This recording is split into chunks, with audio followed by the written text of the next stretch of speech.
Hello students, welcome back to computer science class. Last class I taught you all the else loop with the while. Today I want to share some information about the else loop.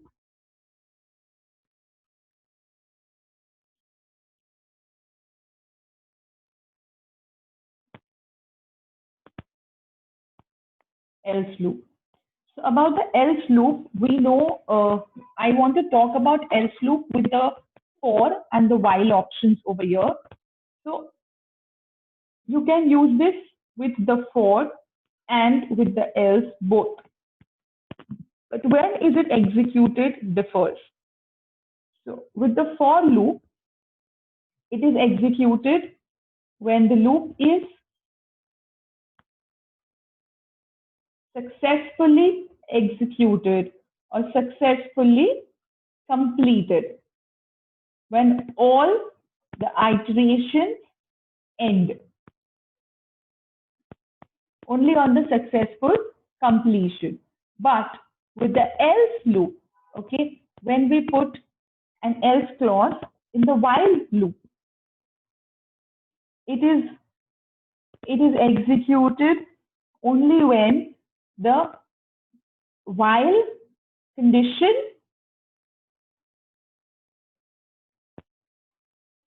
becomes false. So if you pay attention, yesterday we had while x is less than 10. So till x was less than 10, till that condition was true, it kept circulating inside the while clause. But when that condition became false, it comes out and it goes to the else clause. So that is how while and else is used, and this is how for and else is used. In the for loop, when the loop is successfully completed, or in other words, when all the iterations end, that time it goes to the else. But in the while, when the condition becomes false, it goes to the else loop. Okay? So, what is an infinite loop? Now, infinite loop is when a loop doesn't end. It just keeps on going on and on and on. And this is something that happens very easily with the while loop.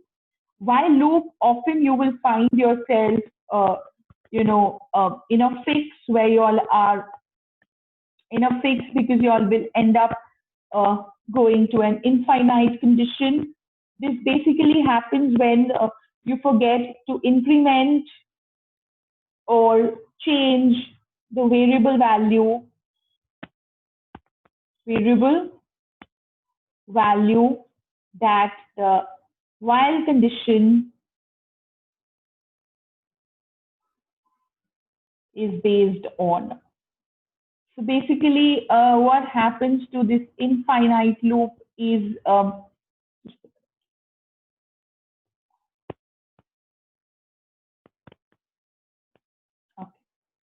so what happens to this infinite loop is basically, you all know this is infinite, what is written up there. Okay, so what happens with the infinite loop is in the while condition, because while condition doesn't auto increase. In the for loop, the for variable will auto increase, but in the while loop, the variable doesn't auto increase. And when you forget to change the value or increase the value, the condition will keep on becoming true again and again and again. So I'll give you an example of a infinite loop now. So let's say I'm making an infinite loop for you all, just so that you all can see it.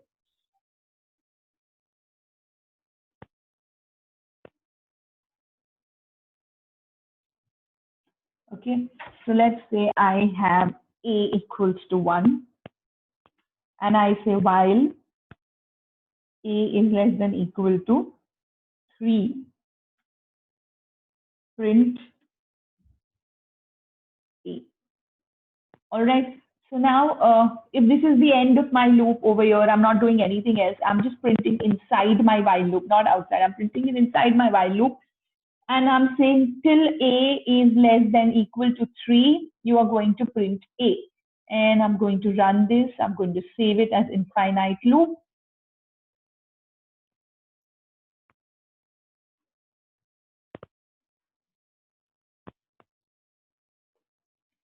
and it just keeps printing. It just keeps printing the number 1, that is the value of A.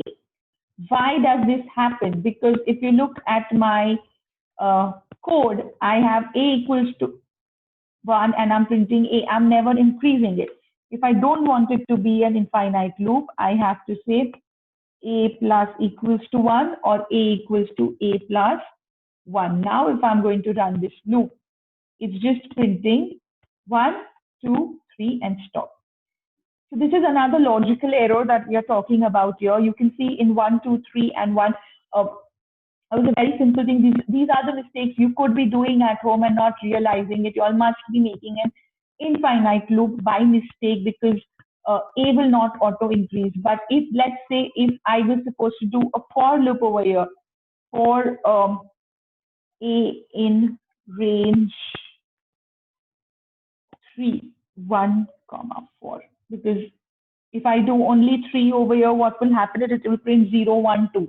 Starts with 0 and number 3 is never printed.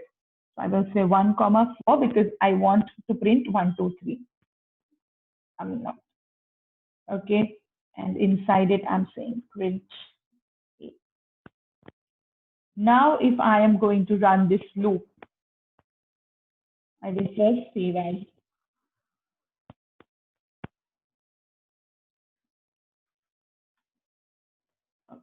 Now, if I'm going to run this loop, I again got 1, 2, 3. Can you see the code for this was different and this was different? The output is the same. That means we can use while and for interchangeably, but you should know how. Okay, so over here we used for, and over there we used while A was less than equal to 3.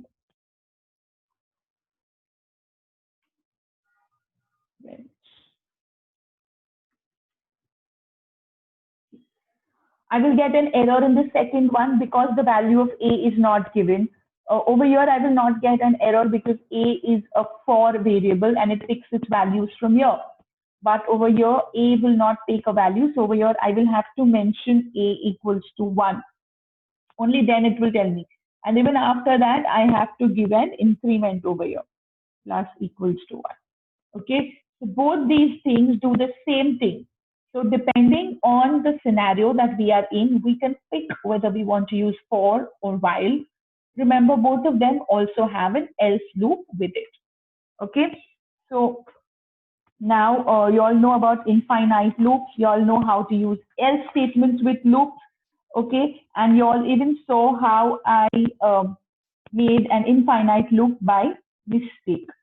Okay, now what I want you all to do is I want you all to do 1 or 2 programs on the while loop at home. Number 1 is I want you all to take a number from the user, take 2 numbers from the user and add it. And I want you all to do this 3 times. Now, how will I do this? I'm going to say, how will I do this?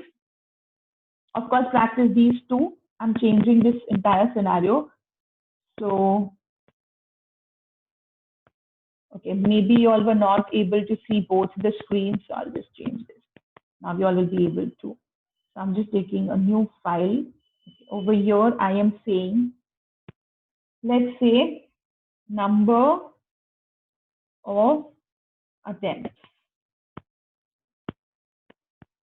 equals to 1 or 0, whatever you all want to start with.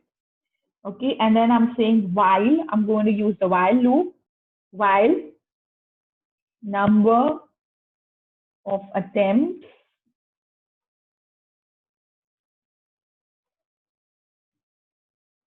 are less than or equal to 3. That means I want to do this only 3 times. While the number of attempts are less than or equal to 3, I'm going to take a number from the user. I'm going to say A equals to input, integer input,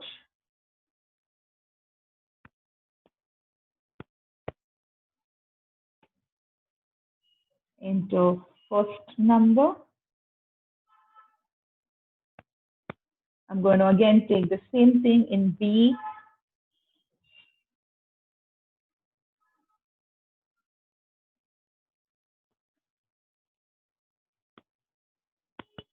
So 2 variables, and then I'm going to say print A plus B. That means I want to take, I want to give my user three attempts. Okay, I'm going to do it 3 times. I'm going to give them 3 attempts to enter 2 numbers, and I'm just going to display the result all the time. And I just want to leave one space between, the sums. So I'm just going to save this as number of attempts, because this is how I want you all to understand how we control the number of attempts a user makes. Okay, enter the first number, 2, 6, 8. Again, it's asking me 13. Okay, so again, it is asking me. It should have run only 3 times, but this is for the 4th time it's asking me. Again, 5th time. Why? Why? Because I ended up making an infinite loop. What did I do? I have not changed this value. Number of attempts is not changed anywhere. So over here, I should have written number of attempts plus equal to 1. Number of attempts plus equals to 1. Now let's run it and check. First number, second time, third time, and stop. It's not asking me anymore. So it asked me only 3 times. So did you understand the concept of infinite loop now correctly?